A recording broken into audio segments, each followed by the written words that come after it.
Ya, el día de hoy nos toca avanzar lo que es enfermedades del sistema nervioso. Este es un tema muy amplio, así que solamente vamos a analizar los aspectos más frecuentes y más relevantes de lo que es la patología del sistema nervioso. El resto lo pueden leer en su libro, pero nos vamos a enfocar en la patología más importante.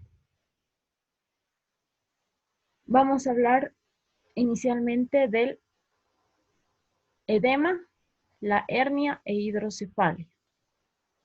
¿Qué es el edema? Como ustedes ya conocen, el edema es la acumulación excesiva de líquido en el parénquima cerebral. Entonces, ¿cuándo ocurre este edema? Cuando hay inflamación. Entonces, básicamente la imagen histológica es esta. En una lámina de hematoxilina ocina se observan los astrocitos en la sustancia blanca que están proliferados y hay separación de la sustancia que rodea estas células.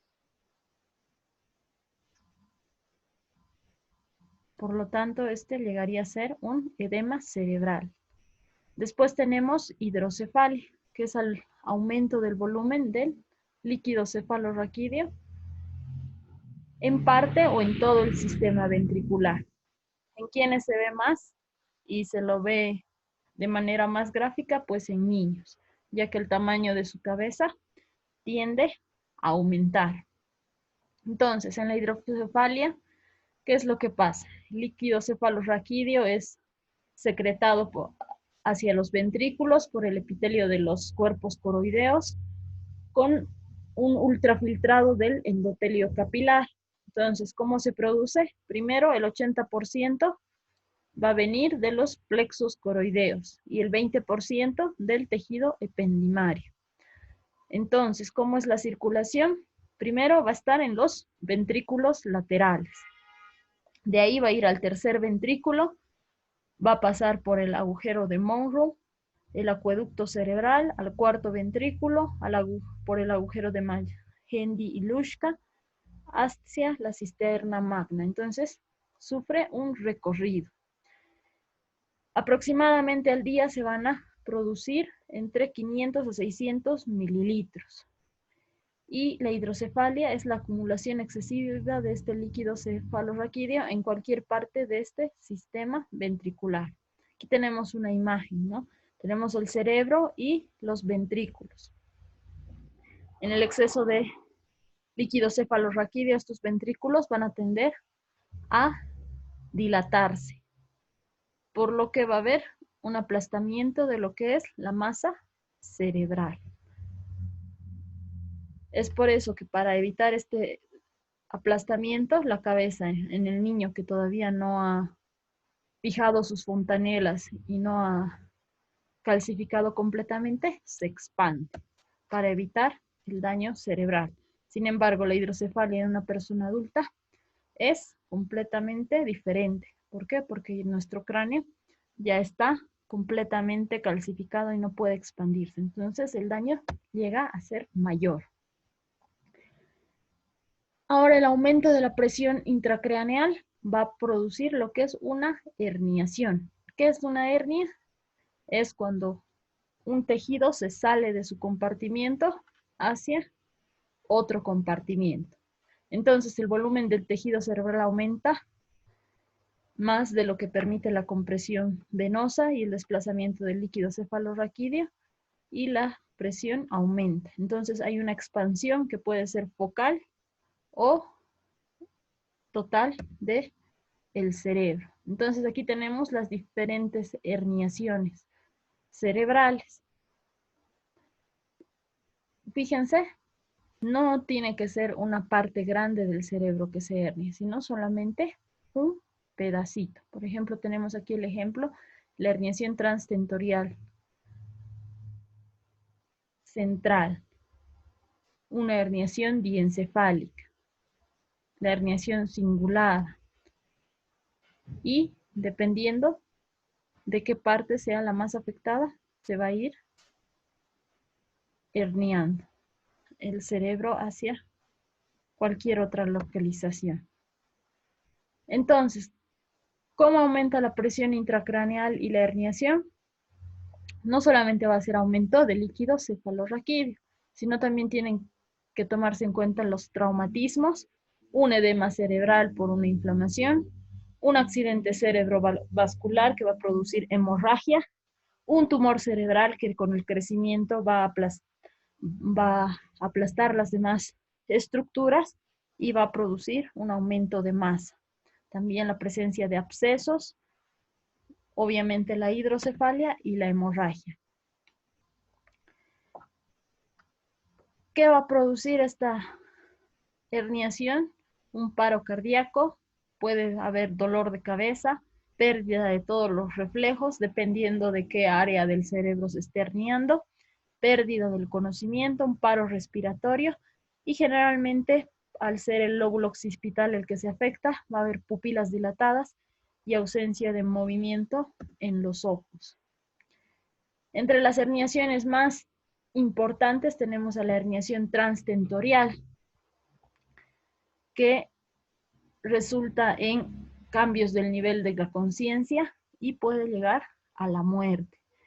Entonces puede también haber afección del tercer par craneal por distensión y compresión, que hace que la pupila se quede fija y dilatada.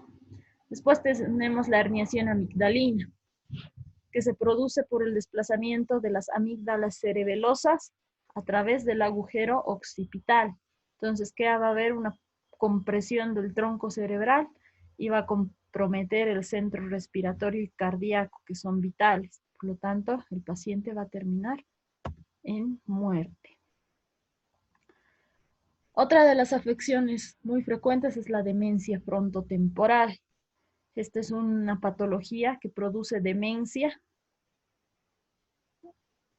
es decir, que hay deterioro del lenguaje, alteraciones de la personalidad, por la presencia de degeneración y atrofia de los lóbulos frontales y temporales.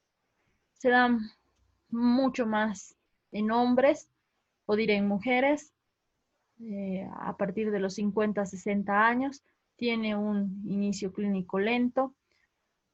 Hay sobrevida de 2 a 10 años en sí más. ¿Por qué?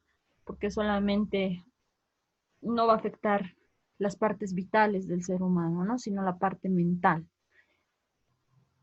Por lo tanto, si el anciano tiene un buen cuidado, puede sobrevivir tranquilamente.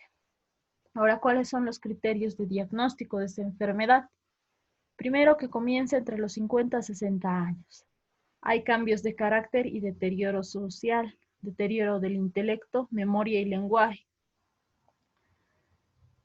Macroscópicamente va a haber atrofia de los lóbulos frontales y temporales, que se lo puede visualizar no siempre macroscópicamente directamente, sino por medio de estudios imagenológicos. Y también va a haber acumulaciones anormales, como las de tau. Algo frecuente también que afecta a nuestro sistema nervioso son los traumatismos. Todos alguna vez hemos tenido pequeños golpes en la cabeza hasta grandes golpes. Entonces aquí entra lo que es el traumatismo cráneoencefálico. Y según la fuerza del traumatismo y el área donde se ha realizado el traumatismo, va a haber consecuencias. Y esta es una enfermedad muy frecuente, específicamente porque ha habido aumento de la violencia y puede ser grave y lesionar gravemente lo que es el cerebro. Las fracturas craneales. Entonces, ¿qué es lo que pasa con las fracturas craneales? Que pueden desplazarse al interior de la cavidad craneal y lesionar lo que es el cerebro. Depende del hueso y del mecanismo de la lesión. Y las fracturas son generalmente diastásicas. Como ustedes se darán cuenta, el cerebro es el órgano más protegido que tenemos. ¿Cuáles son cómo se protege al cerebro? Según las estructuras anatómicas que tenemos para protegerlo. Hortensia.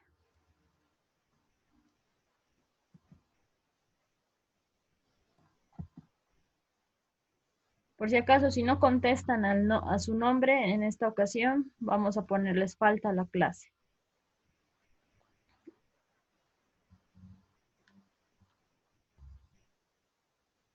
Parece que Hortensia no está. Talía, ¿cuáles son los factores de protección para el cerebro? Doctora, buen día. ¿Sería más que todo el cráneo o los pares craneales o algo así? Ya, el cráneo como estructura ósea. ¿Qué más? No sé, doctora, no recuerdo muy bien. Hernán, ¿tú qué dices? Doctora, dentro de eso estarían lo que son también el líquido, hay un líquido que amortigua el cefalosaquidio, después tendría que estar lo que es, hay unas capas que se llaman si no me equivoco,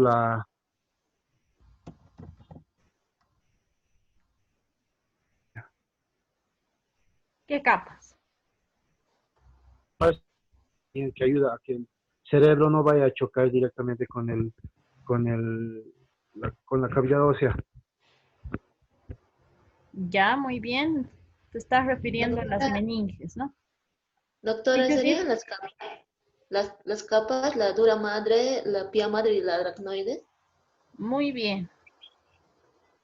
Entonces, básicamente, los que acaban de mencionar es lo que tenemos para defender lo que es el sistema nervioso. El cerebro es uno de los órganos más pesados que tenemos, pero también es el órgano más protegido que tenemos.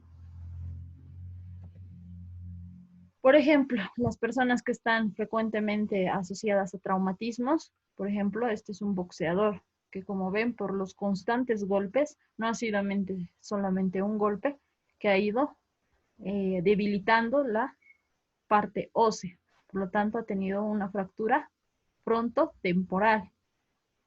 Y para poder eh, reconstruir esta fractura se ha necesitado una operación muy extensa, como pueden fijarse en la fotografía.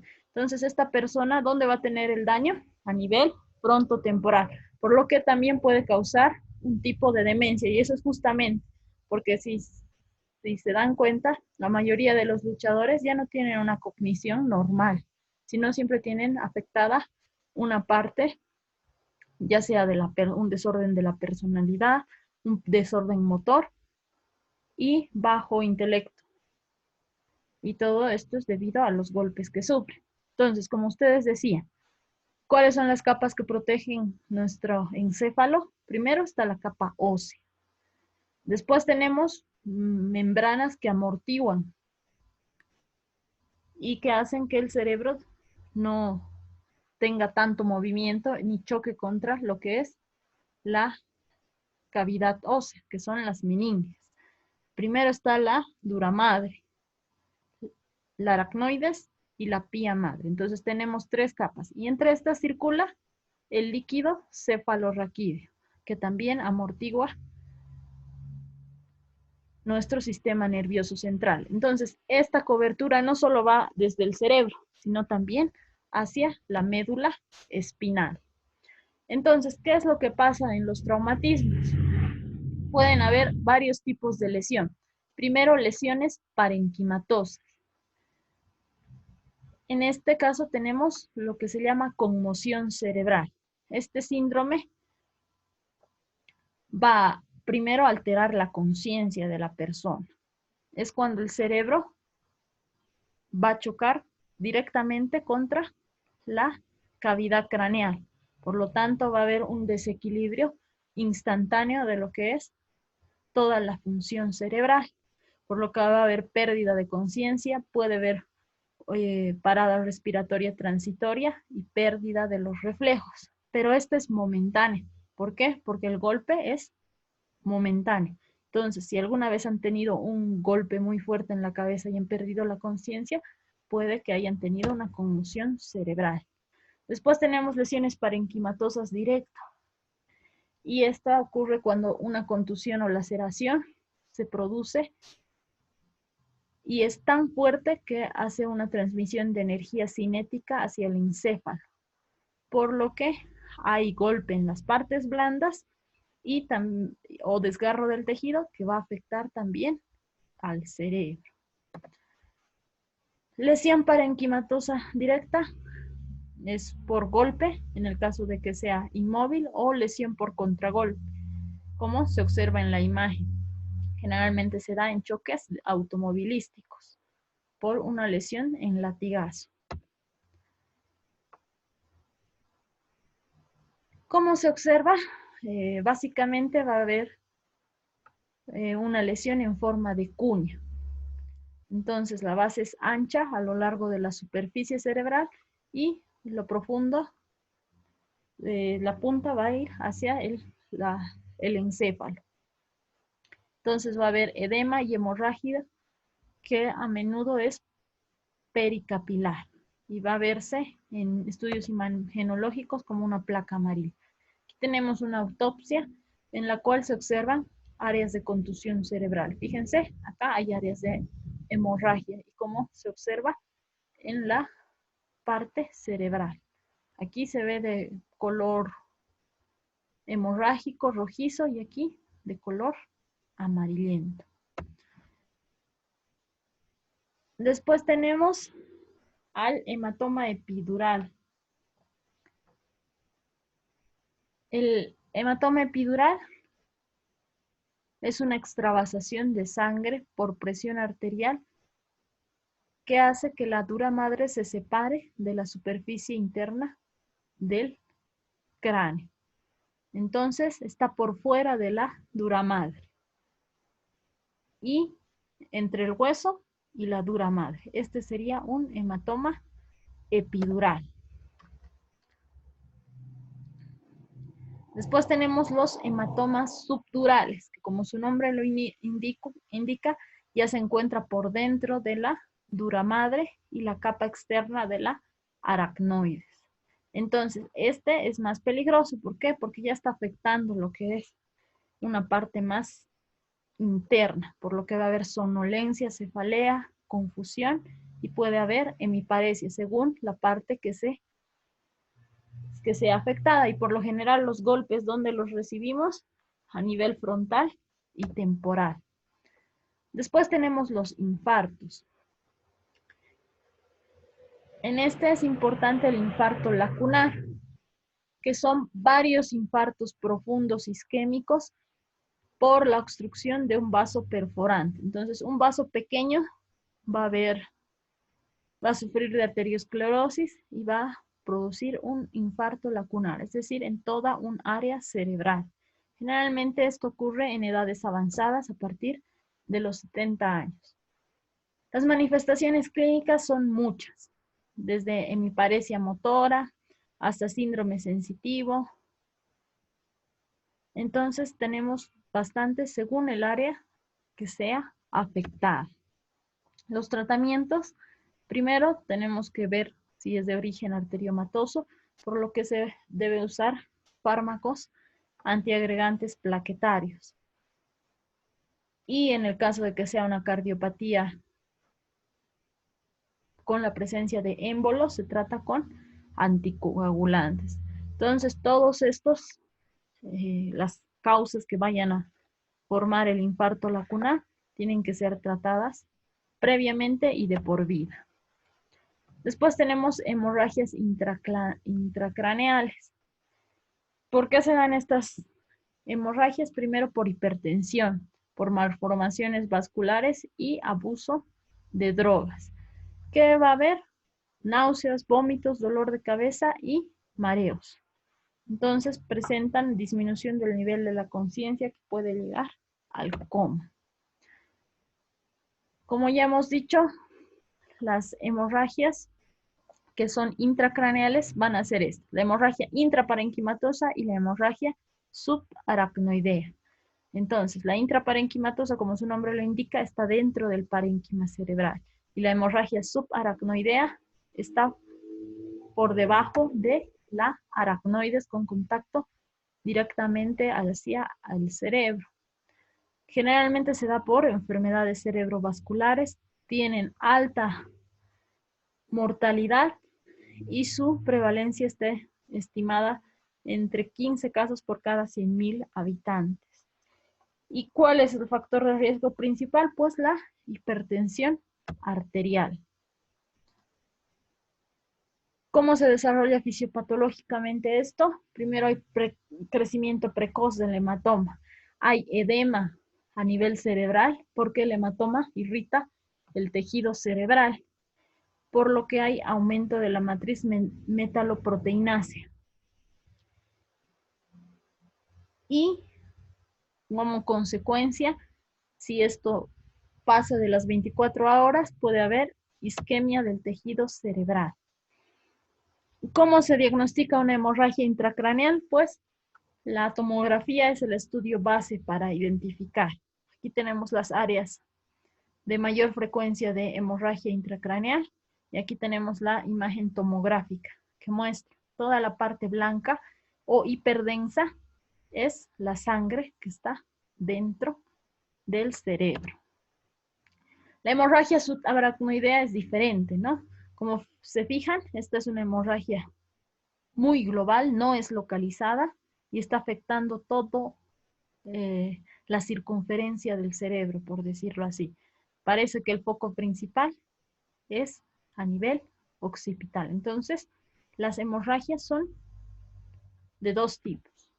No se olvide, la intraparenquimatosa y la subaracnoidea. Estas son las hemorragias intracraneales. La hemorragia subaracnoidea se puede dar por ruptura de aneurismas arteriales y tiene una tasa de mortalidad menos elevada que la intraparenquimatosa, pero del mismo modo es alta. La etiología, primero pueden ser los traumatismos craneales, específicamente en la parte occipital de la cabeza, la ruptura de aneurismas, que se lleva el mayor porcentaje de estas lesiones, malformaciones vasculares, y entre las menos frecuentes tendríamos las infecciones, vasculitis, neoplasias, pueden ser metastásicas o locales, o trastornos hematológicos. La clínica de la hemorragia subaracnoidea se da en cefalea brusca, náuseas, vómitos, rigidez de nuca y pérdida transitoria de la conciencia. Entonces, el tratamiento es quirúrgico y también el diagnóstico se lo realiza, como ya hemos dicho, por tomografía axial computarizada y también resonancia magnética cuando la lesión es muy pequeña y no se la puede detectar mediante tomografía. ¿Cuál es la evolución? Generalmente es la mortalidad. El 10% llegan ya muertos, el 40% va a un resangrado o vasoespasmo, el 15% queda con secuelas graves y el 35% tiene una recuperación completa. Entonces hay complicaciones. Una vez que se ha establecido puede haber nuevamente sangrado, vasoespasmo. ¿Por qué? Porque se intenta disminuir lo que es la falla hepática, la falla no hepática, la falla cerebral de los vasos cerebrales. Pueden haber crisis convulsivas e hipertensión. Las no neurológicas son por afección de los demás sistemas que comanda el cerebro, pulmón, corazón, metabólicas por la pérdida de sangre. Puede haber infecciones y complicaciones renales. Entonces, las complicaciones van a ir según el tiempo de evolución. En los primeros 3 días, edema cerebral, resangrado. De los mayores a 15 días puede haber embolia, también resangrado, y el vasoespasmo. Ahora vamos a entrar a lo que es la meningitis. La meningitis es una enfermedad que, como su nombre dice, es la inflamación de las capas meníngeas. Estos son los microorganismos que frecuentemente van a producir los estreptococos, la Neisseria meningitidis, el estreptococo del grupo B, la Listeria monocytogenes y el Haemophilus influenzae. Se da según los grupos de edad y es generalmente causada a edades tempranas.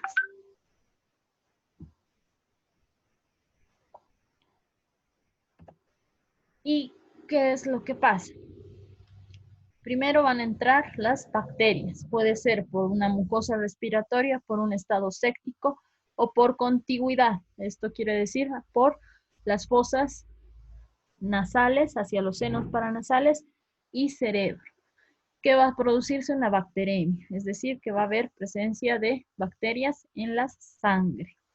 Va a haber un déficit en la respuesta humoral. La persona tiene que estar deprimida en cuanto a su defensa. Y la barrera hematoencefálica va a fallar. Por lo tanto, las bacterias van a entrar al espacio subaracnoideo, va a haber la producción, liberación de los productos biológicos y toxinas, va a producirse edema cerebral por las toxinas y por la presencia de citoquinas proinflamatorias que se produce por la respuesta inflamatoria, por lo que se va a causar un edema citotóxico y edema intersticial, que va a haber un edema global cerebral. Va a haber aumento de la presión intracraneal, disminución del flujo sanguíneo cerebral y puede llevar a una disfunción o muerte de las neuronas, con paro respiratorio, paro cardíaco y la muerte del paciente. Las manifestaciones clínicas, tenemos una tríada clásica, que es la fiebre, porque es una entidad inflamatoria, una rigidez de nuca, ¿por qué? Porque hay edema cerebral, por lo tanto, siempre se manifiesta con molestias a nivel del cuello, y cefalea, que es el dolor de cabeza. Otras, cuando ya la enfermedad está más establecida, va a haber alteración del sensorio, meningismo sutil, es decir, con signos clínicos que ustedes los van a ir aprendiendo en semiología, como el de Krenning, náuseas y vómitos. Ahora, la meningitis no solamente puede ser bacteriana, sino también viral o aséptica. En esta, obviamente, el agente etiológico es un virus, y el líquido cefalorraquídeo, que generalmente es diagnóstico en la meningitis bacteriana por la presencia de neutrófilos, linfocitos, en este caso va a ser aséptica, es decir, va a ser un líquido cefalorraquídeo, como saben, su nombre es cristal de roca, límpido. Por lo tanto, va a ser difícil de diagnosticar. ¿Cuál es la etiología más frecuente? Los enterovirus, arbovirus, el herpes, la varicela zoster y en personas de mayor edad el VIH. ¿Cuáles son las vías de ingreso para la presencia de una meningitis viral? Pueden ser picaduras de mosquitos, mordeduras de animales. En el caso de la rabia, transfusión sanguínea por vías respiratorias, saliva o enfermedades de transmisión sexual. Es por eso que cualquiera sea la vía de ingreso, la enfermedad solo ocurre si el virus logra unirse a las células susceptibles y producir cambios en ellas. Es decir, para que haya meningitis, sí o sí el paciente tiene que tener afección o afectación de su inmunidad. Tiene que estar inmunodeprimida. Puede ser por mala nutrición, puede ser por otra enfermedad viral como el VIH o alguna enfermedad sistémica. En los niños generalmente ocurre por mala nutrición o por mal cuidado de los padres. ¿Cómo se realiza el diagnóstico? Es un poco más complicado. ¿Por qué? Porque se tiene que hacer reacción en cadena de polimerasa para ver la presencia de virus. La punción lumbar no es muy eficaz porque no se va a ver en el líquido cefalorraquídeo la presencia de infiltrado inflamatorio muy vistoso. Puede haber uno que otro linfocito. Después pruebas serológicas, hemograma y las pruebas de función hepática. El diagnóstico diferencial puede ser una meningitis bacteriana, pero se lo va a ver en la punción lumbar, la meningitis secundaria neoplasia o enfermedades inflamatorias. Ahora, una meningitis puede terminar en un absceso cerebral o en empiema subdural, pero no siempre solo va a ser una consecuencia de la meningitis, sino puede ser causa de una infección lejana o una infección localizada. Entonces, el absceso cerebral es pus localizada en un área del cerebro y empiema subdural es la presencia de pus a nivel por debajo de la dura madre. Entonces, el absceso cerebral, aquí tenemos el esquema, está dentro del cerebro. Y aquí nuevamente en la tomografía podemos ver que el absceso tiene una reacción hiperdensa a nivel de la periferia por la inflamación y es hipodenso a nivel central por la presencia de pus. Lo mismo, si es un empiema subdural, generalmente es localizado solo en un área, no como en la hemorragia subaracnoidea. Y vemos el empiema subdural aquí a nivel de la columna vertebral, que se ve una imagen hipodensa e hiperdensa. ¿Cuál es la patogenia de esto? Puede darse por propagación de un foco de infección craneal contiguo, como la otitis media, los senos paranasales, la mastoides o los dientes. Por eso siempre hay que tener cuidado con las infecciones dentales.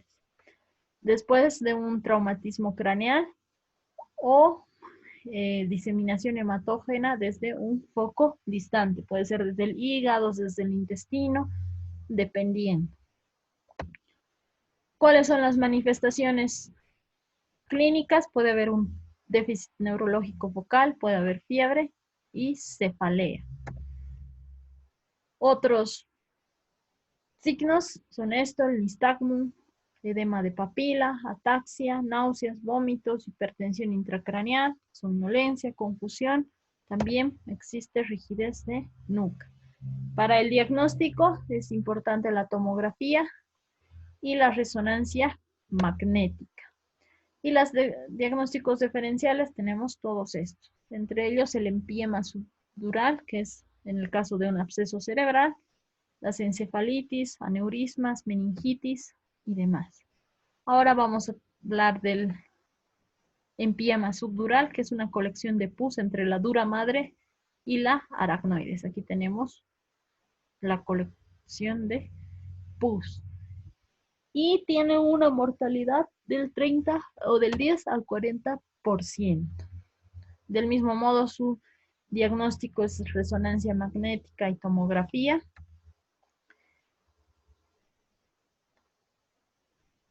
Y su resolución es quirúrgica. Ahora vamos a entrar a lo que es la meningoencefalitis bacteriana. La meningoencefalitis es cuando hay una afección tanto de las meninges y del encéfalo.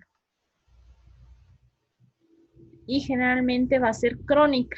¿Por qué? Porque una infección aguda solamente va a afectar las meninges. En cambio, esta ya tiene compromiso del encéfalo. Y se da por estos tres factores etiológicos principalmente, que es el Mycobacterium tuberculosis, el Treponema pallidum y la Borrelia burgdorferi.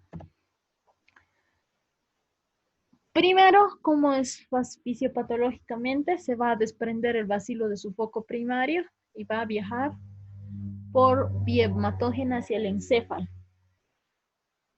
lo que va a producir una respuesta inflamatoria.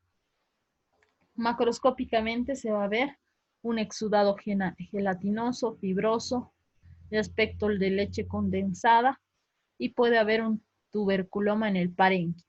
Y como ustedes ya conocen, por demás a la tuberculosis va a haber una mezcla de linfocitos, células plasmáticas y macrófagos. La presencia de granulomas, y puede haber en algunos casos endarteritis, es decir, una inflamación de los vasos. Ahora vamos a pasar a lo que es la rabia. La rabia es una enfermedad muy complicada. Bueno, ya no nos quedan 2 minutos de esta sesión. Vamos a hablar de la rabia rápidamente y nuevamente vamos a volver a la sesión a las 9:45.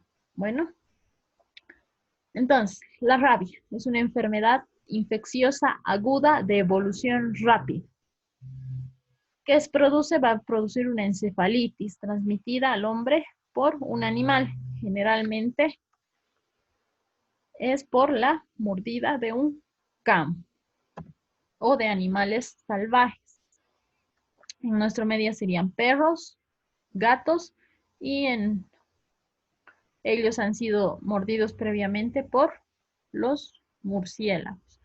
Entonces, generalmente se da en muy poca cantidad en animales domésticos, más en gatos. ¿Por qué? Porque son los que son más susceptibles a mordidas por animales pequeños, y también se puede dar en bovinos.